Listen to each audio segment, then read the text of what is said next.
I'm in love with this film. Me too. You are?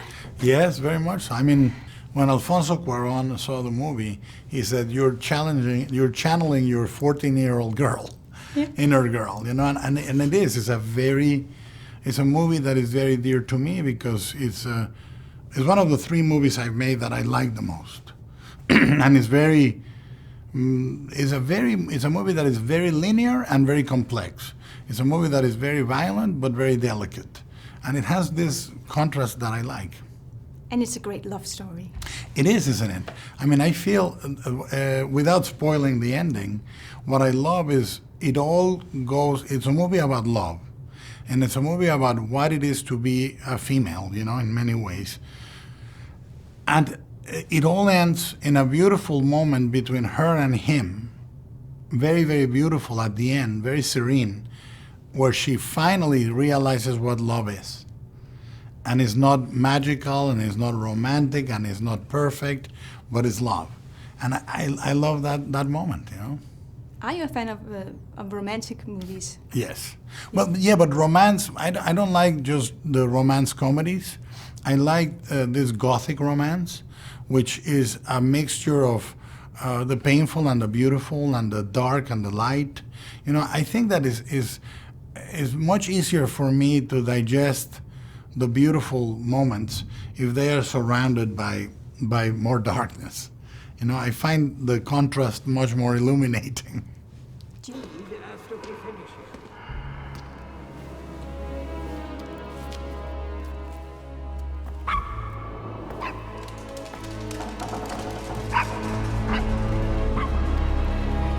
Goodness, how many rooms are there? I don't know. Would you like to count them? What do you think? Does it look the part? It does. Although it's even colder inside than out. I know, it's a disgrace. We try to maintain the house as best we can, but with the cold and the rain, it's impossible to stop the damp and erosion. And with the mines right below, well, the wood is rotting, and the house is sinking. Tell me about working with that house. Well, we knew, like, the movie lasted in the drawer, like in pre-production hell, for 8 years, because I wanted, not to be extravagant, I wanted the movie to look like 100 million, but I wanted to do it for 50.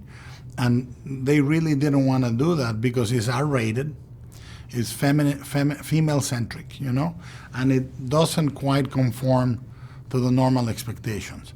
So I held out because I wanted to build a house. I wanted to make everything handmade, the furniture, the props.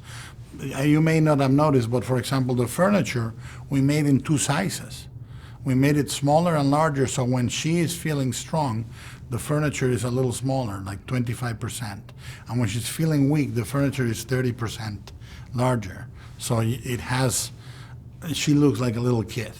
So these things I wanted to make a movie that was like a living painting, and I wanted the house to be a character, not just a house. I wanted the house to feel like a presence. Why was Tom Hiddleston and Mia Wasikowska the right choices? Because I think Mia has a strength that is very, very, very strong, but very subtle. She's not playing a guy. She has a very strong feminine center. And she has modernity, but an intelligence, but is not overbearing, trying to prove it. She has a quiet strength.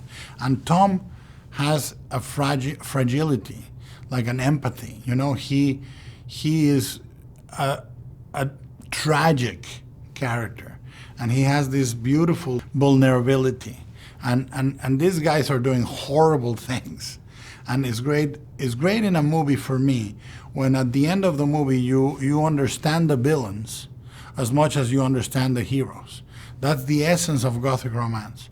In Gothic romance, you need to love the villains. Yeah. And I absolutely loved them. Yeah, thank you.